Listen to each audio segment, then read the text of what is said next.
Hi, I'm Chelsea Prendez, and this is Body Shots. I am here in Shiner, Texas at Spetzel Brewery to learn just what it takes to make the ultimate Bock beer.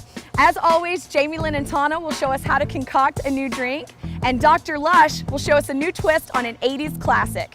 And Victoria, she's going to school us on one of her favorite drinking games. But first, let's head into the brewery and talk to Ann and learn all about the history of Shiner Bock beer.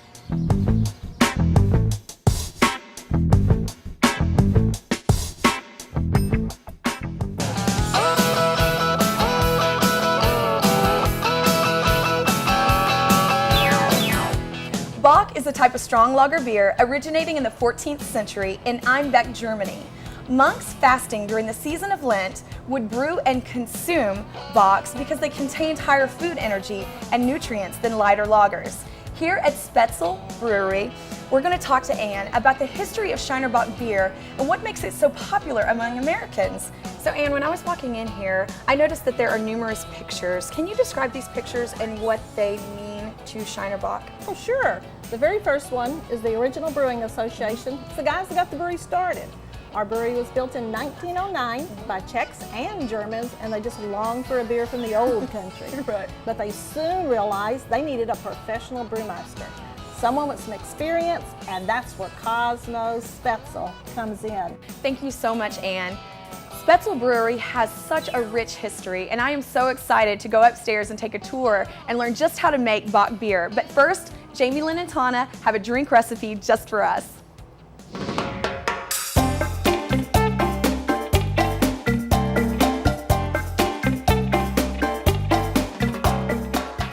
During the summer, I get a craving for both dark and light beers, but I never know which one to order. I know a way that you can get both a dark and a light beer together. It's called a Shiner B&B. First, pour half a Shiner Blonde into a pint glass.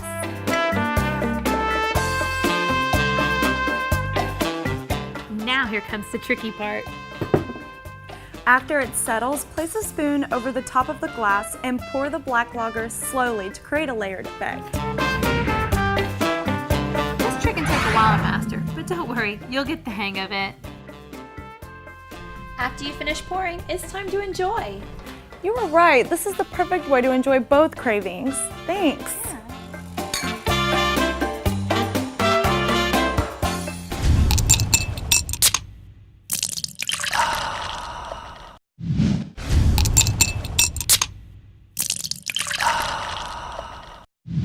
Bock beer has dominating malty flavors and toasty undertones. Because it has a low hop bitterness, it has a slightly sweeter finish. I am here with Jimmy, the brewmaster at Spetzel Brewery. Now Jimmy, I've been drinking Bock beer for quite a long time, but what is Bock? What defines Bock beer? Well, Bock generally is a little darker, a little heavier lager. Traditionally, a German Bock would be heavier comparatively to the Shiner Bock, which is American style dark lager. So it's a little bit different from the German style. I want to actually walk through and see where that process begins. Can you show me? We're going to look at Shiner beer. All right, let's do it. Jimmy, tell me what this is and how important this is in the process. This is where we're actually starting with an adjunct like corn and adding some percentage of malted barley in there. We're using the enzymes in the malted barley to be able to convert the starches into fermentable and unfermentable sugars. All right, so we have the enzymes, everything's ready. Where do we go from here? To the mash vessel. Mash vessel. Mash vessel. What we're doing is we're taking the malted barley that we had milled, which we slightly cracked the grain because we want the artesian oil water to be able to attack the substrate of the starches. The lautering process is we're actually separating the liquid from the grain. And actually we're using the malted barley's husk as a filtering media. This has a false bottom in the lauter tun. We're actually gently drawing off the liquid and going into the brew kettle with it. Smell it. Oh my gosh. It smells really, really sweet. Yes, it like, is. It is like very bread. sweet. Oh, I love it. So what we're doing now is we're going to go from the lauter tun to the brew kettle. Brew kettle, I love that. That means it's getting closer to drink. It's getting close. All right. What goes on here besides brewing? So when we strain the liquid, separate it from the husk of the grain, Right. we come into the brew kettle, and this is where the liquid is boiled. Again, this is a sweet, bitter liquid called wort at this stage. All right, now this is the whirlpool. Yeah, this is the whirlpool. After the brew kettle, beer's boiled, beer comes into the whirlpool. And what we do is we pump it at high velocity, at an angle, and actually, exactly what it says, we create a whirlpool. Jimmy, this is awesome. I have to cheers you on this. What is next? Well, we're going to go out to the fermentation process. And can I get a refill? We can get a refill. Awesome, all right. Let's go. All right, guys, so now we're in the fermentation area, and this is where all the magic happens. This is where the worts are actually turned into beer. Correct. Tell me what goes on here. Okay, when the beer is leaving the whirlpool, it's going through a plate and frame chiller where it chills it down. Okay, they come into the fermentation vessel where, up here, where actually yeast is added, and this is where alcohol and carbon dioxide will be produced. It's taken through these manifold of pipes and up to the filter room, where it's actually filtering all the yeast out and all the proteins and proteinaceous material out of it, and going into a bottling tank, ready to be bottled. Right, ready to drink. Ready to drink. Okay, we're done here. You want to go out and check out what's going on in the lab? I want to go to the chemistry lab. Let's go. Go.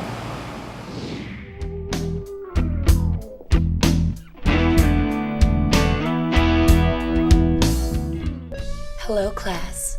Dr. Lush here. I know that most of my students love the game of golf. And what's not to love? You get a day outside with all of your bros, no girlfriends, and all the hot beer cart girls you can handle. Speaking of handles, anyone that's been to the clubhouse lately knows the drinks there can be kind of steep. So, for this week's invention, we'll be talking about the drink caddy. Do you use golf as an excuse to get drunk and pee in public? Have you been scolded by more than one marshal about doing donuts in your golf cart on the fairway? Does your girlfriend think your follow-through is pretty weak? Well, if you're that dedicated to your golf game, then never leave home without the drink caddy. So, class, we all know that only the hardcore golfers take more strokes to finish. And if you're looking to really firm up your golf game, then get yourself a drink caddy. Because we all know that behind every good golfer, there's a good caddy, daddy. Well, there's the bill, class. Till next time, have fun, be safe, and drink up. Hi, I'm Jamie Lynn. And I'm Tana. And I'm Victoria. Everyone here at Body Shots loves to have fun. And we also love a great drink. But we also know that drinking responsibly is far more important. So if you're gonna have fun and drink, Please do it responsibly.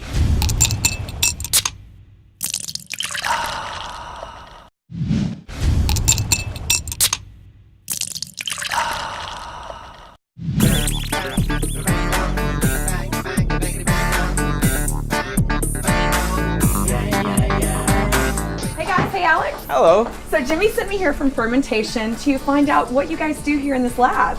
Well, this is the lab, and this is where we analyze our beer before we okay it and send it for bottling and into the kegs. Is this something that you with boots can only do, or No. I have cowboy boots on, I Boots, can't do cowboy it. boots, sandals, they're all Okay. fine for this. So give it a nice swirl, filter it out to get rid of the carbonation. And what is this process doing? Describe it to me. Well, we're trying to get rid of the carbonation before we analyze our beer. We have some machines over here you can see, and the carbonation has to be removed first. Okay, so you have a million machines. What's your favorite machine? Oh, we have that autolyzer over there. I love And that autolyzers. I know, right? Do you have to wear those boots to do the autolyzer? Of course, I safety want first. some. Yes. Okay, what does the autolyzer do? Well, that gives you a readout of alcohol percentage, specific gravity, which is density. Now, let's say one of those values is a little bit off. What kind of process would stop? What protocol would you guys take? If something is not right, we can't let it go. We have to fix it. We have to fix it somehow. It's all about quality You here. can't let it go. Cannot let it Okay. go. It's not going into a bottle. So not if going into a something keg. goes wrong here, this does not go from fermentation to the bottling area. That's correct. And where, that's all where you. we come in and say something has to change. We can't let this go yet. All right, Alex, thank you so much for showing me this. But I'm going to go downstairs to Jimmy to verify all this. High five. Love the boots. I'll see you. All right, I love see your you boots soon. too. Thank you. Bottling libations has been around forever, but the folks here at Spetzel take it very seriously. I'm back here with Jimmy. We're overlooking the bottling line, and we're going to find out just how they bottle 630 bottles per minute. Not per day, per minute, which is how many per day? 17 to 18,000 cases per day. 18,000 cases per day. So what goes on back here? Well, we start out with taking the bottles out of the case. We wash them, we inspect them. They come here to the bottle filler where they're filled and capped. Again, they're labeled, they're inspected again for fill. They actually go down to the either 12 packer or to the case packer and back around to the palletizer where they're put on pallets. So this is just really the most amazing thing I've seen visiting a brewery. All right, Jimmy, next we're gonna do my favorite part. Tasting. Tasting. But first, Jamie Lynn and Tana are at the Body Shots bar mixing up a drink that you are sure to love.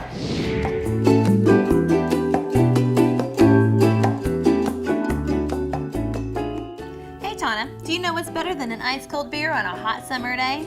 2 cold beers? Well, yes, but for the more adventurous, you can try a Shiner Float. Shiner Float? Aren't those old guys in the funny hats that drive around in little cars? No, a Shiner Float is a float made with ice cream and Shiner Black Lager instead of root beer. Oh, that sounds delicious. How do you make one? It's easy. Just put 2 scoops of your favorite vanilla ice cream into a frosty mug. Then, let me guess, top it off with an ice-cold Shiner Black Lager? Exactly.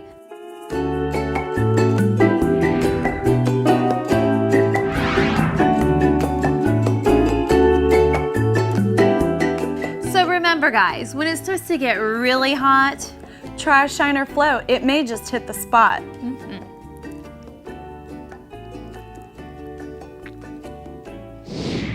Okay, before we try Shiner Bock, let's go through what we've learned today. We've learned about the process, we've learned about aging, we've learned about malted barley and how that is important. We've learned about bottling, and now we're here to taste this amazing Bock beer. What is the first step in tasting a Bock beer? First thing you gotta start with is a clean glass. Right here. And tilt, open up all the way, gently level out, and have at least a sizable amount of head on top. And may I try one? Sure. All right, let's see.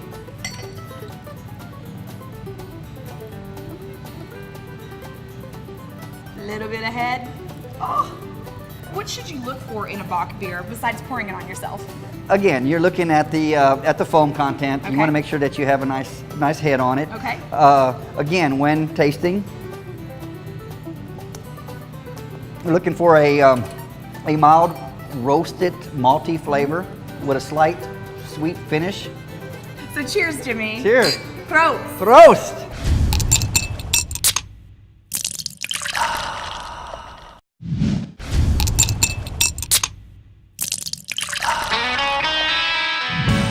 Degrees is a bar that sits up top Urban Crest Pizzeria, and they serve our favorite Bock beer in a Texas-style way.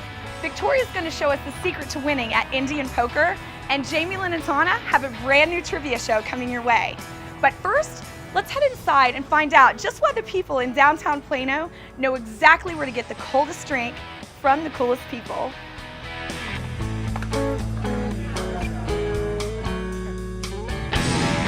I think one of the coolest things about my job is that when I go to these bars, I get to learn the actual history in these really cool places. So tell me a little bit about the history of this actual building. Well, this building is about 110 years old. My wife and I bought it about 3 years ago and tried to figure out what we could do with it. And we basically turned it into Urban Crust and 32-degree rooftop bar.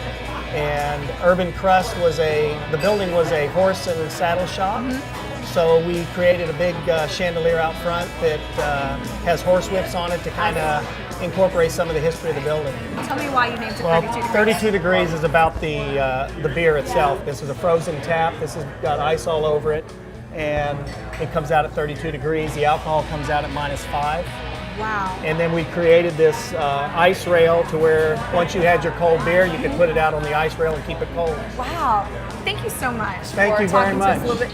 Right now we're going to join Jamie Lynn and Tana, and they're going to show us how to turn Shiner Bock into the ultimate margarita. Hey, Cody. So today's episode is all about Bock beer. And I've heard you've created a Bock style margarita. Yeah, can you show us one of your delicious concoctions? Absolutely, girls. Tana, if you can, give me 2 shots in there. Start out with the salt on the glassware. We'll do a little bit of orange liquor. Sweet and sour. Just kind of mix it up just a little bit. On your ice. Very good. And Tana, if you can, go ahead and top me off with a little bit of Shiner Bock.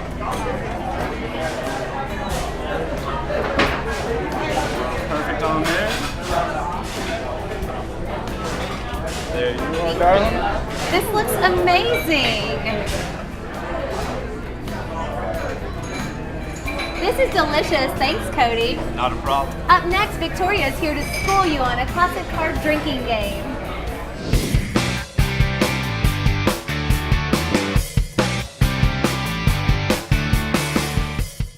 Hi, I'm Victoria Elder, and we're at 32 Degrees where we're playing a game of Indian poker. Indian poker is a game that everyone can play, but pay attention because there can only be one chief and it better be you. Here's what you'll need: a deck of cards, a group of people, preferably your friends, and your favorite beverage. We're drinking Shiner Bock. Players sit in a circle and each player is dealt 1 card. Without looking at your card, you must stick it to your forehead, like an Indian's feather, so that your friends can read it. The dealer then begins by betting that he has the highest card at the table and saying how many drinks he would like to wager on that. Players who don't think they can win may fold, but still must drink as many drinks as have been anteed. You can check or raise just like normal poker. The player with the lowest card at the end of the game loses, or wins depending on how you look at it, and must drink the total number of drinks wagered. Let's talk to some of the players and get in on some of their secret strategies.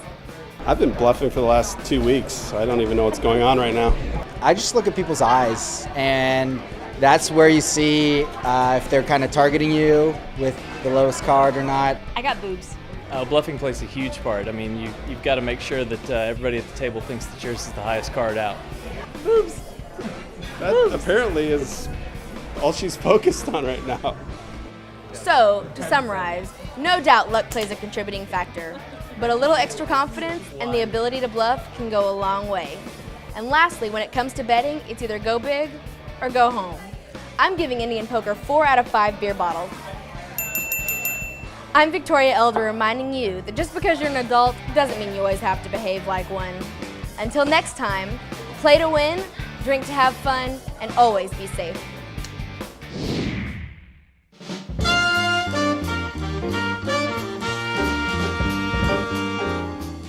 All of our contestants are Body Shots fans, just like you. If you're in the Dallas area and would like to be on our show, just visit our website at www.bodyshots.tv.com. Good luck, and I'll be seeing you soon. Welcome to Body Shots Trivia. Contestants must answer 2 out of 3 questions correctly to win our sponsored prize. In the event of a tie, a final question will determine who wins. Let's meet our contestants. Contestant number 1 is Sarah. Hi, Sarah, how are you? Good. Tell us, where are you from, Sarah? I'm from Plano, Texas. Great, good luck to you. Contestant number 2 is Ryan. Ryan, tell us, what do you do for a living? I work for the zoo. Great, great. Well, good luck to you. Thank you. And contestant number 3, we have Kirby. Kirby, tell us, do you think that you being so tiny is going to give you an advantage? I think so. Big things come in small packages. Great, good luck to you. All right, contestants, hands over buzzers. You may ring in at any time. Your first question is multiple choice. Bock beer is what type of beer? A, an ale, B, a lager, or C, Pilsner? Contestant number 3, Kirby, what is your answer? B, lager. That is correct. You have 1 point. Question number 2. Name a Texas brewed Bock beer. Contestant number 2, Ryan, what is your answer? Shiner Bock? That is correct. You have 1 point. Question number 3. Bock beer was brewed by monks while they were fasting during what religious season? Contestant number 2, Ryan, what is your answer? Is it Lent? Yes, that's correct. Congratulations, Ryan. You received 2 points being the winner of our show. Tana, tell our winner what he's won. Our winner has won the beer stick. The beer stick is a great party trick that all your friends will love. Drink up to 24 ounces in 2 seconds. So long, beer bong. Hello, beer stick. Thanks, Tana. All of our contestants will receive the hangover patch by B1. Don't you wish there was a magic patch that you could put on that would make your hangover just disappear? Well, it's your lucky day. The fellas at buyb1.com have created the ultimate natural defense. All you have to do is peel it off and place it on a dry, hairless part of your body. And that's it. Now, bring on the night.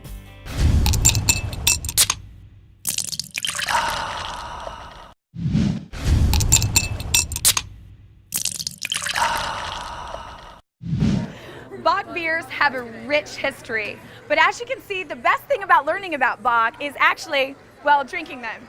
I'm Chelsea Prendez. Thank you for joining us here on Body Shots, and we'll see you next time for another round of drinks.